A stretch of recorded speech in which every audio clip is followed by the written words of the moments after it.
Bonjour tout le monde, j'espère que vous allez bien. Nous allons passer maintenant à notre leçon numéro 7 intitulée le pronom. Définition.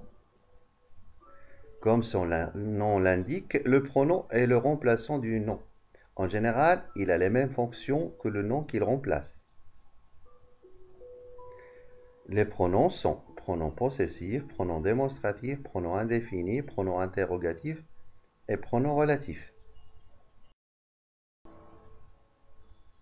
Le pronom n'a généralement pas de genre et de nombre propre. Il prend le genre du nom qu'il représente ou de la réalité qu'il désigne. Le pronom est un des 5 mots variables que comporte le français. Alors, quels sont les types de pronoms? Il existe 6 types de pronoms. Ils varient selon leur fonction. Les pronoms personnels remplacent ou désignent une personne qui parle, une personne à qui on parle et une personne ou une chose dont on parle. Ce sont je, tu, il, elle, nous, vous, il, elle, me, te, ce, le, la, les, moi, toi, soi, lui, leur, eux, on et y. Les pronoms possessifs remplacent un nom commun précédé d'un déterminant possessif, le mien, le tien, le sien, la tienne, la sienne, la nôtre, la vôtre, la leur, les miens, les miennes, les tiens, les tiennes, les siens, les siennes, les nôtres, etc. Les pronoms démonstratifs remplacent un nom commun précédé d'un déterminant démonstratif. En voici quelques-uns. Celui, celle, ce, celui-ci, celui-là, celle-ci, celle-là, etc.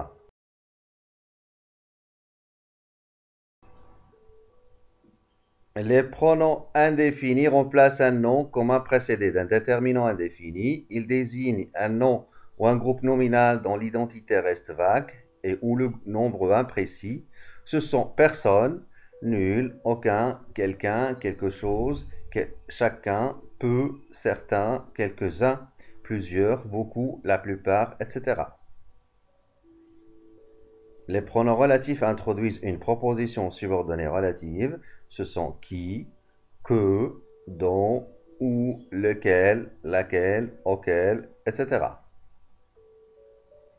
Les pronoms interrogatifs servent à poser une question sur une personne, un animal ou une chose. Ce sont qui, que, quoi, lequel, laquelle, lesquels, lesquels, auquel, etc.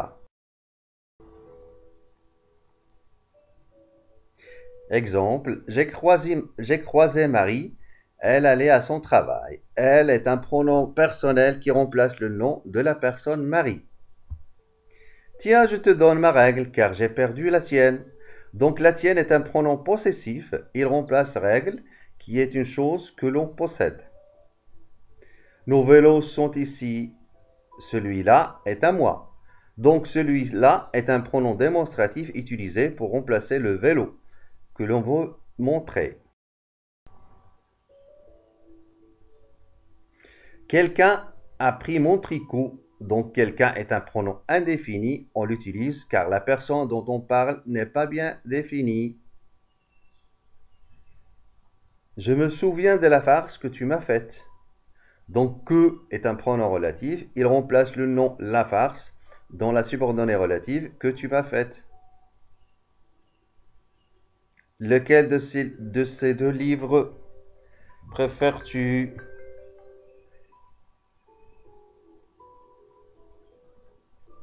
Lequel est un pronom interrogatif. Il remplace le nom de chose, livre, dans une question. Faisons des exercices. Exercice 1. Complétez les phrases suivantes à l'aide des pronoms le, la, les, on. Première phrase. L'enseignante prend le café, elle prend. Les serveuses offrent du café, elles offrent.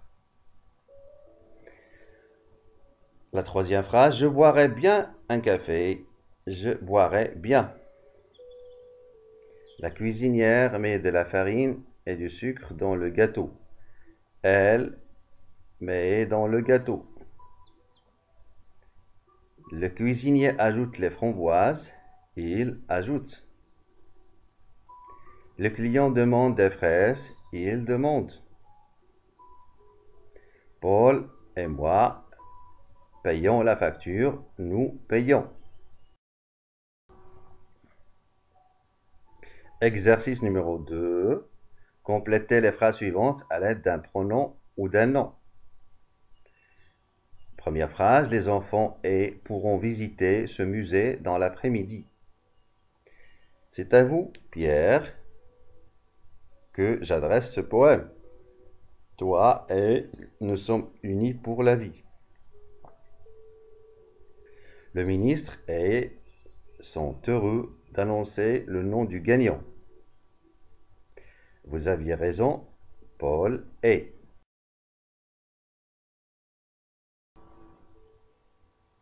Alors, passons maintenant à la correction. Exercice 1. La question était compléter les phrases suivantes à l'aide des pronoms le, la, les et on. Première phrase, on va écrire l'enseignante prend le café, elle le prend. Donc le remplace le café. Les serveuses offrent du café, elles en offrent. Alors on, c'est un pronom qui remplace du, ici partitif. Je boirais bien un café, j'en boirais un. Donc, je vais remplacer un café par on. Et on a le un, on va mettre un à la fin. La cuisinière met de la farine et du sucre dans le gâteau. On va dire elle, on met le gâteau dans le gâteau. Donc, on remplace de la farine et du sucre. Le cuisinier ajoute les framboises. Il les ajoute, les remplace, les framboises, les clients demandent des fraises, ils en demandent. Donc, des fraises est remplacé par on.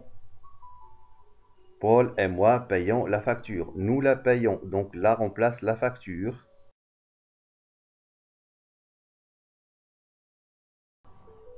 Passons maintenant à l'exercice 2. La question était compléter les phrases suivantes à l'aide d'un pronom ou d'un nom. Donc, on va dire les parents et soit moi, soit nous. Puisqu'on a pourront à la première personne du pluriel, on va mettre soit moi, soit nous. Visiter ce musée dans l'après-midi. B. C'est à vous, Paul et toi, que j'adresse ce poème. Donc, je vais, puisqu'on a le vous, on va mettre toi. Paul et toi, ça veut dire vous. Donc, toi et moi, nous sommes satisfaits. On a la première personne du pluriel nous. Donc, toi et moi veut dire nous. Le président et ses collaborateurs ou le directeur sont fiers d'annoncer le nom du gagnant. Donc, nous avons sont fiers, pluriel. Donc, la troisième personne du pluriel, masculin, pluriel.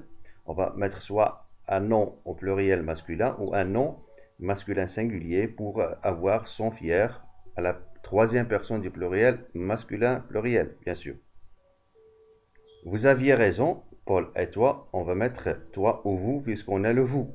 Donc Paul et toi nous donne vous ou Paul et vous nous donnent vous. Voilà, c'est la fin de la leçon. Abonnez-vous. Mettez un commentaire et un like et partagez la vidéo. Au revoir et à bientôt.